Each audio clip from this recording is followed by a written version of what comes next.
বাংলাদেশে একটা জিনিস আছে ফরমালিন মুক্ত নির্ভেজাল, এইটা হলো সিগারেট। এই সিগারেটটা আমরা খাই, এইটাই কর দিছে তারেক জিয়ার, এটা মানি না, মানবো না, মানি না, মানবো না।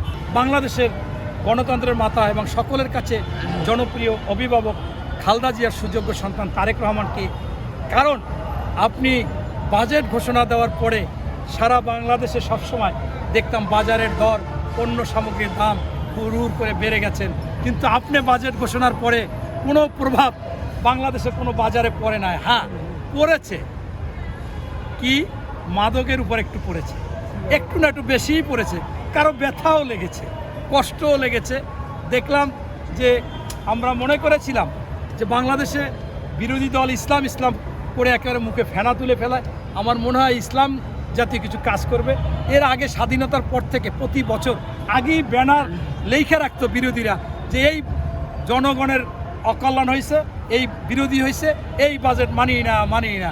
আমি মনে করছিলাম এরা এইটা করবে না, ওমা এরা আরও ফাস্ট, সেকেন্ডের মধ্যেই রাস্তায় নেমে গেছে, এই বাজেট মানে না। কিন্তু আপনারা সাংবাদিকরা এত বেরসিক ওনাদের সাথে জামাতের সাথে আচরণ করছেন, এটা আমার খুব কষ্ট লেগেছে। আমি দেখি আপনারা কাউকে কাউকে ধরে এনে জিজ্ঞাসা করেন যে ভাই কি আপনার দাবি কি, বলে যে সলার দাম কর ধরছে বাইরে গেছে, এইটা মানি না আমরা। এবং কেউ কেউ সাক্ষাৎকারে বইলেই ফেলাইছে যে ভাই বাংলাদেশে একটা জিনিস আছে ফরমালিন মুক্ত নির্ভেজাল, এইটা হলো সিগারেট। এই সিগারেটটা আমরা খাই, এইটাই কর দিছে তারেক জিয়ার, এটা মানি না, মানবো না, মানি না, মানবো না। এখন কই আবার এই মিছিলে গেছে।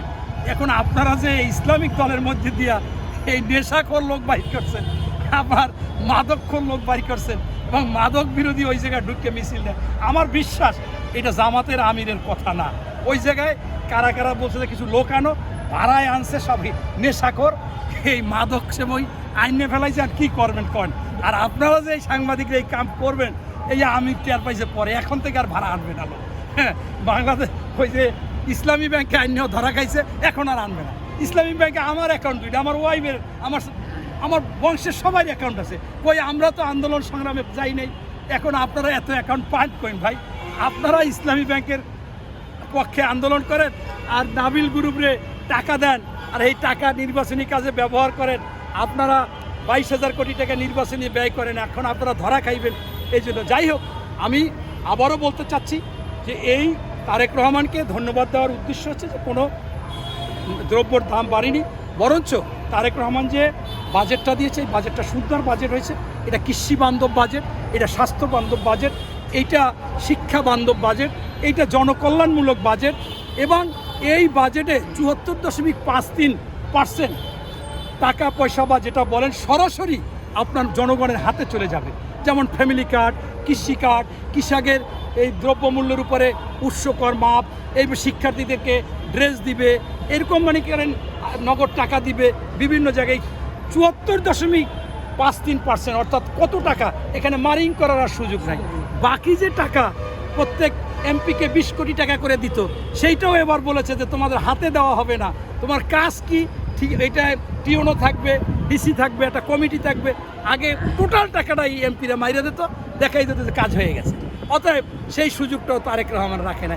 এক কথায় বলতে পারেন যে আমাদের শহীদ প্রেসিডেন্ট জিয়াউর রহমান আমাদের নেতা বলেছিল যে রাজনীতি কঠিন করবে, এটাও একটা কঠিন হতে পারে যে এমপিরা টাকা পয়সা খরচা করে করে হবে যদি দুর্নীতিকে জিরোতে নিতে পারে।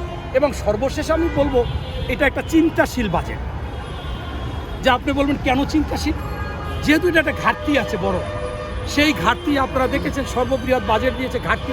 আমার মনে হয় তারেক রহমান সাহেব এই চিন্তা করবে যে কীভাবে বিদেশ থেকে আপনার বিনিয়োগ আনা যায়, কিভাবে বাংলাদেশে ওই এনবিআরের যারা ঘুষখোর দুর্নীতিবাজ টাকা না খাইয়া, কর কমাইয়ে না দিয়া, যাতে সঠিকভাবে কর দেয়, সেখান থেকে যদি একটু টাকা পয়সা বেশি আসে, এই টাকাগুলো নিয়ে যদি এই ঘাটতিটা পূরণ করা যায়, এই চিন্তা কিন্তু তারেক সাহেবের মাথায় ইতিমধ্যে ঢুকে গেছে।